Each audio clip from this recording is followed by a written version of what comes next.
In this episode, I'm going to do something a little bit different. Normally, I will talk about an artist or a group and the records that they have produced, or I'll pick a particular year and talk about the records that came out in that year.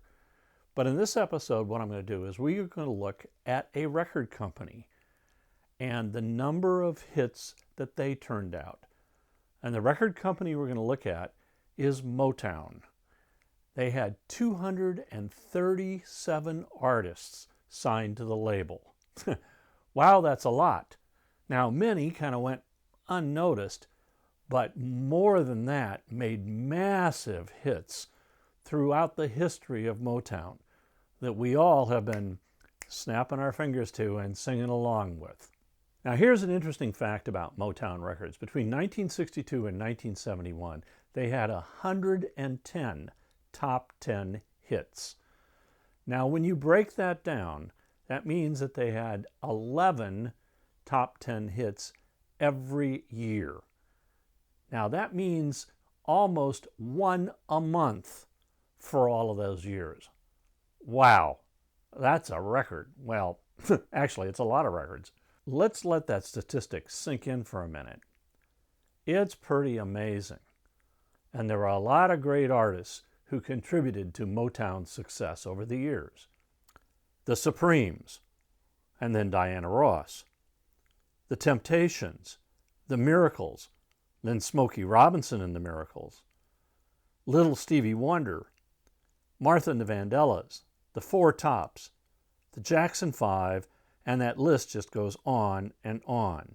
But the dream of Motown Records started and was helmed by one man, Berry Gordy. So are you ready to go to the Motor City? Are you ready to investigate the history of Motown Records?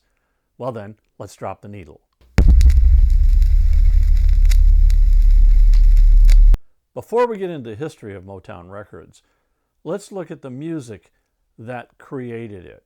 Now, recently I was asked, now hang on, isn't rhythm and blues and soul music and Motown music, Motown sound, all the same thing? And I was intrigued, so I did a little bit of research. So let's think of it this way. They are related. Consider R&B the parent, and then soul music and Motown sound are the offspring. And like any extended family, there are similarities and there are differences. Rhythm and blues, the head of the family, originated in African American communities in the 1940s. Record companies hit on an idea that if they could brand the music that these communities were listening to as something that they could market, they could sell many, many more records to those communities. And so in the early 50s, they came up with the term rhythm and blues to label this music. And also in the 1950s, in order to capitalize on this growing trend of music to a specific audience, Billboard magazine creates for the first time an R&B record chart so they can track the success of these R&B records. Top R&B artists in the 1950s included Larry Darnell, Ivory Joe Hunter, Johnny Otis, who I had the pleasure to work with when I was a DJ in LA, Little Esther, Louis Jordan and his Timpani 5, and Ruth Brown.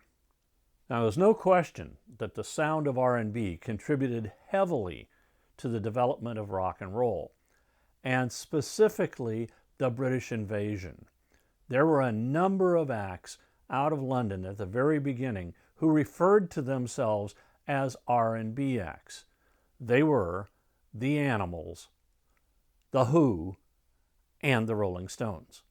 In the 1970s, rhythm and blues, R&B, incorporates soul and funk, and in the 1980s it adds pop, disco, hip-hop, and electronic music. So as you can see, the term rhythm and blues, R&B music, has got somewhat diluted over the years.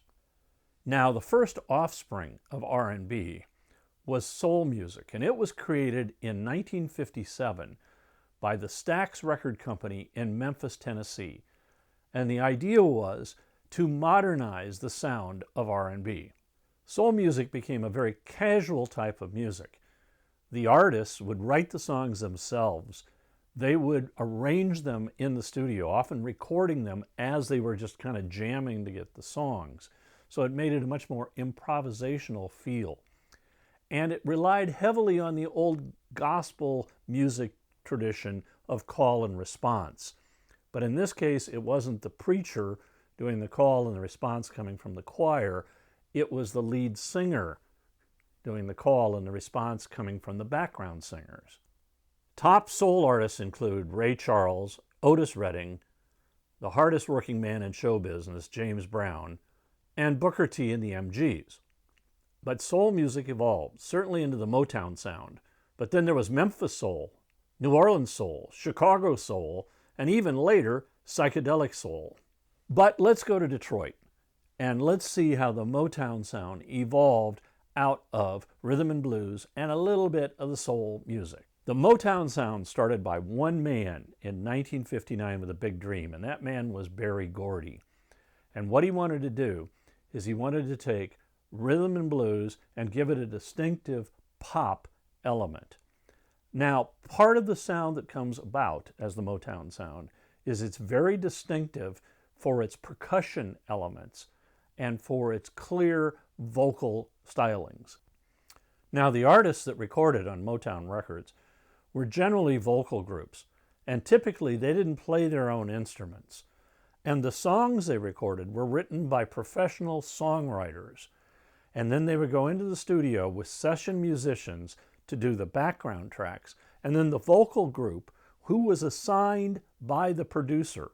So the producer would decide, okay, this arrangement, this song sounds good for this group. Then the vocal group would come in and they would do their vocals to make the final record. And in the early days, it got a bit confusing because members of one vocal group would often go over to another vocal group for a specific recording. So it's really kind of hard in those early recordings to track which artists are actually on which songs. And as I said before, Motown had a lot of artists. Okay, so how did this all start? Young Berry Gordy had written a song in 1957 that he thought could be a hit. And so he decided to have a young singer named Jackie Wilson sing the song for him. And they made a record of it. Now, unless you grew up in Detroit, you probably have not heard this record. It's called Reet Petite. But it wasn't much of a hit, but it was enough of a hit that it convinced Berry Gordy to keep trying. So the next year, in 1958, Berry has written another song that again he gives to Jackie Wilson, and it's called Lonely Teardrops.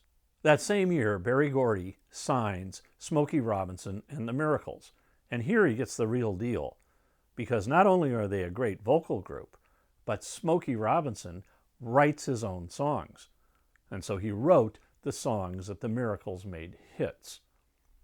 Now, also in that year, Berry Gordy signs 3 young men, 2 brothers and a friend, to the label, and they became the primary songwriters, other than Smokey Robinson, for the label.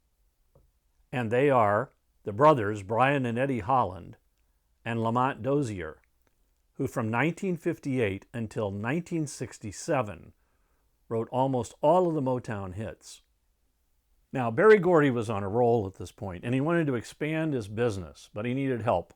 So he went and borrowed $800 from his family to start what he was going to make a new record company.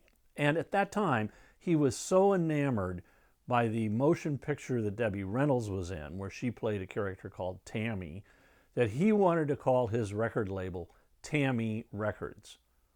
Now, wiser minds prevailed, so he finally decided, and he called the label Tamla. With his funding, Berry goes out and buys an old photographic studio in Detroit that he rebrands as Hitsville, USA. And the ground floor was the recording studio, and upstairs were the administrative offices for the new record company. And this became Motown Records headquarters until 1968. And today, if you're in Detroit, it is still a museum dedicated to Motown Records. The first Tamla release comes out in 1959, and it's called Come to Me, and it's sung by Marv Johnson. It sells modestly around Detroit. But in 1960, Motown really takes off. Smokey Robinson has written a song that he records with the Miracles called Shop Around, and it becomes Motown's first #1 R&B hit. And then the following year, the Marvelettes provide Motown with their first #1 pop hit, and it's called Please Mr. Postman. And then in 1964, the Beatles cover that on their second album.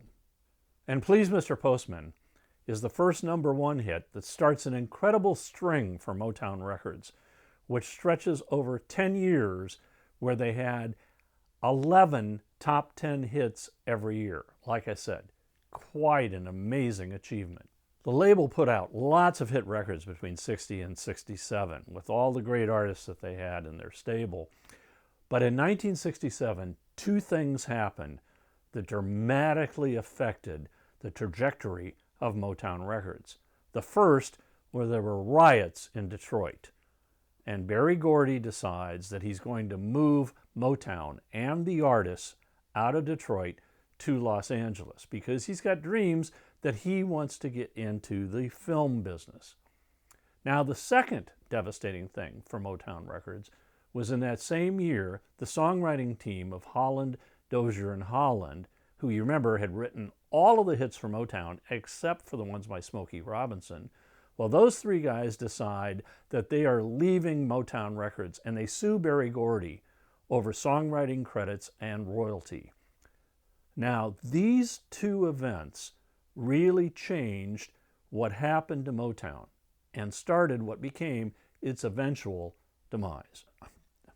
In Hollywood, Berry Gordy and Motown did in fact produce some movies, notably 3 starring Diana Ross. There was the incredible Lady Sings the Blues, the not-so-incredible Mahogany, and then the funky The Wiz. And the label did continue to sign new artists and put out records in the 70s and 80s, but the magic was really gone.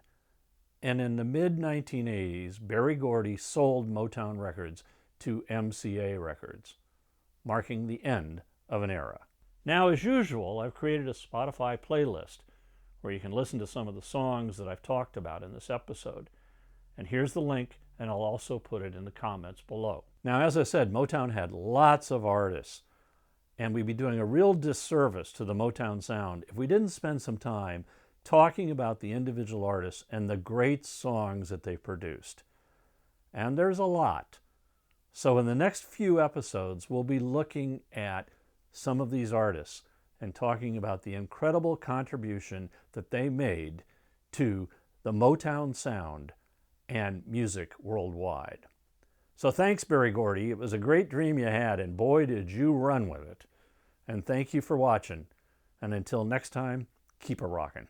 If you liked this episode, hit the like button, and you can also leave me a comment down below, and I'll respond to you. If you subscribe, we'll let you know when future episodes come out.